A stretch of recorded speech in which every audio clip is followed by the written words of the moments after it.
2012. Si est-il le nombre de fois où le prénom d'Eugénie Dior Kakayouj, comme le précise le prince Harry, apparaît dans ses mémoires intitulées Spare, le suppléant en français, sorti le 10 janvier dernier.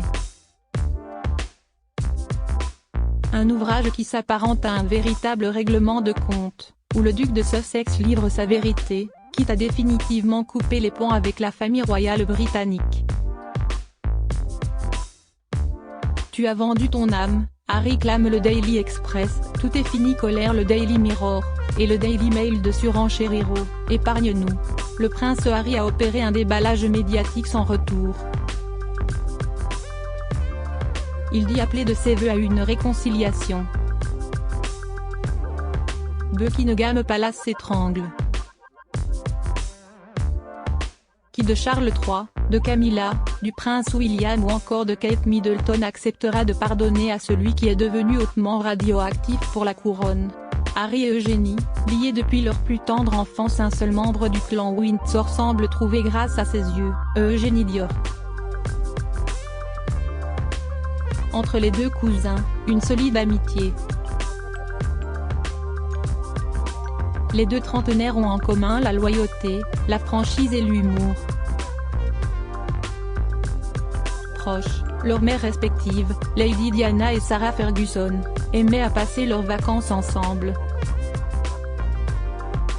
Été mémorable sur le domaine de Balmoral en Écosse et partage de secrets murmurés à l'abri des oreilles indiscrètes, le long de la rivière Dee, ou encore Noël en famille à Sandringham, où le duo s'éclipsait l'ordre pas interminable loin des adultes et de la lourdeur du protocole. Qui mieux qu'Eugénie Dior pour comprendre la douleur provoquée par l'échec du mariage de ses parents, et la frénésie de tabloïds avides du moindre scandale. Dès son plus jeune âge, Eugénie a dû faire face aux gros titres embarrassants de son père et de sa mère. Harry a également dû faire face à sa part de gros titres, et ce lien entre eux a été une grande consolation pour eux, explique le biographe Nigel Crosshorn. De tous les petits-enfants de la reine, le lien qui unit Harry et Eugénie est le plus naturel, écrivent Omid Scobie et Caroline Durand, dans leur livre Harry et Meghan, livre. Plus jeune, le duo fait les 400 coups. Ils ont passé des soirées ensemble, se glisser en boîte de nuit par la porte de derrière comme à Mikey, autrefois dirigé par Jack, aujourd'hui, le mari d'Eugénie, ou à Tonteria ou dans la cave VIP, ils descendaient des shots dans des verres mexicains en forme de crâne ou une margarita géante congelée avec plusieurs pailles, relate-t-il. Une amitié, une complicité, qui a défié les années, et surtout le mégoï, départ fracassant des Sussex du giron familial. Il y a une belle relation entre eux et j'imagine que si est une relation importante pour Harry, assure Cathy Nicole, avant d'ajouter en particulier à une époque où certaines de ses autres relations familiales sont assez tendues. Et la biographe royale, de souligner que la princesse Eugénie peut régulièrement tenir au courant son cousin de ce qui se passe dans la famille royale. Une taupe au sein des Windsor ? Il pourra transmettre des messages à sa famille par l'intermédiaire d'Eugénie et entendre tout ce qui se passe par l'intermédiaire de sa cousine, explique-t-elle. Je me souviens que Hugh a serré Meg dans ses bras comme si elles étaient des sœurs dans ses mémoires, le prince Harry évoque à de nombreuses reprises sa cousine adorée. Aux étapes importantes de sa vie, notamment sentimentale, le princesse Dior a toujours répondu présente. En 2012, c'est elle qui lui présente Cressida Bona. Une jeune femme qui, si elle n'est pas restée, a eu au moins le mérite de permettre au prince de l'aider à surmonter le deuil de sa mère, Lady Diana des années après sa mort en 1997. Mais leur histoire ne survivra pas à la pression médiatique. Tant pis, sa cousine semble avoir plusieurs autres connaissances susceptibles de plaire à celui qui tente désespérément de trouver l'élu de son cœur.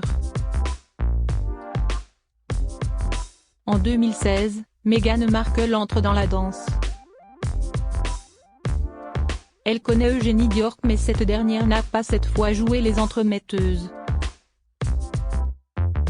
Mais fidèle parmi les fidèles, elle sera reçue à Knockcott, la maison loin d'être un palais comme le rectifie le prince Harry dans ses mémoires, située sur le domaine de Kensington Palace. Devenant ainsi le premier membre de la famille royale à être présenté à l'actrice de la série Suits. Je me souviens que Hugh a serré Meg dans ses bras comme si elles étaient des sœurs, décrit le duc de Sussex dans son livre, avant de conclure en jouer si ça se passe comme ça avec le reste de la famille, on est bon. Quand Meghan Markle rencontre la reine Elisabeth II pour la première fois, Eugénie Diorc n'est une nouvelle fois pas loin, la scène se déroulant à Royal Lodge comme l'ébruite le duc de Sussex dans ses mémoires. Autre preuve de leur grande complicité, Eugénie Diorc a été invitée avec son mari Jack Brooksbank pour fêter Halloween à Toronto où réside encore l'actrice américaine en octobre 2016. Celui qui n'avait pas franchement un bon souvenir des soirées costumées, a enfilé un déguisement de Max prêté par un copain quand Meghan Markle a opté pour un short noir déchiré avec un petit haut camouflage et des barésies. Dans le documentaire Netflix baptisé Harry et Meghan, la cousine du prince Harry apparaît avec des lunettes d'aviateur, le visage barbouillé de noir semblant simuler un crash. Bonne idée pour une soirée sur le thème de l'apocalypse. Le spectateur a également pu découvrir des images d'Eugénie Diorc et Harry au Super Bowl, avant qu'un clip ne la dévoile jouant avec Archie sur une plage, ou lors d'une balade à vélo avec le prince. La cousine du duc de Sussex est la seule à apparaître dans le documentaire et la seule à s'être rendue aux États-Unis pour voir le couple en exil. Il se murmure qu'elle aurait même rencontré Lilibet avant la reine.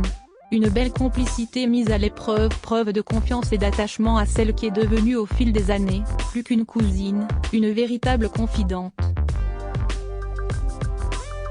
Ne lui avait-il pas prêté Frogmore Cottage quand elle avait accueilli son premier enfant, un petit Auguste, pour qu'elle soit moins à l'étroit à son domicile? Ne l'avait-elle pas logé chez elle, à son retour des États-Unis, quand il était venu aux obsèques de leur grand-père le prince Philippe en avril 2021? Ce l'ombre au tableau, un coup bas signé Meghan Markle. La duchesse de Sussex a annoncé sa première grossesse pile le jour des noces de la princesse Eugénie et de Jack Brooksbank en octobre 2018, volant la vedette aux mariés. Un affront qui avait fait bondir Sarah Ferguson, mais vite pardonné par celle dont ses proches saluent le caractère doux et compréhensif. Mais en affichant ainsi sa belle complicité avec sa cousine Eugénie Diorc, cette dernière pourrait être vue d'un mauvais œil par le reste de la famille. Lors du concert de Noël, sa présence tout sourire aux côtés de Kate Middleton et du prince William avait fait grincer des dents. Une position inconfortable pour la princesse Diorc qui pourrait être rapidement sommée de choisir son camp. Les dernières révélations contenues dans Spare pourraient l'y aider.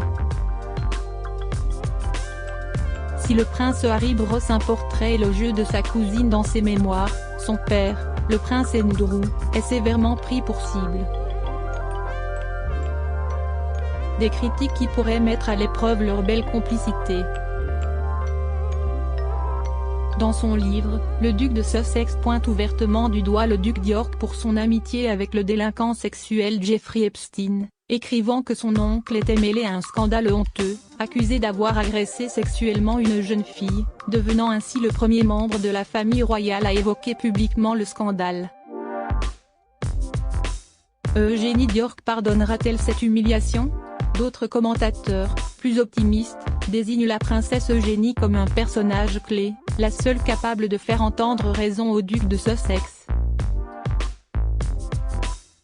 Beaucoup espéraient qu'elle pourrait être celle qui négocierait une sorte de trêve et ramènerait Harry dans le giron familial, souligne Luciana Bellini dans l'Evening Standard.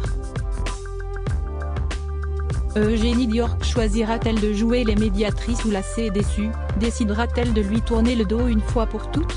Crédit photo, @bestimage direction artistique gala.